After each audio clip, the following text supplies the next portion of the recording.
How to put music on Instagram stories. Hey everyone, in this video I'll be showing you the ways to put music on Instagram stories.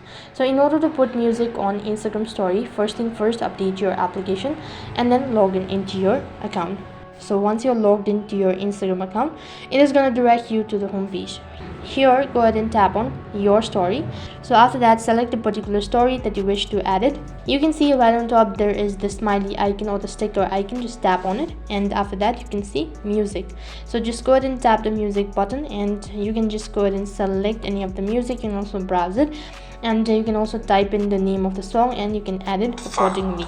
So in order to add the music, just tap the arrow icon right in the corner.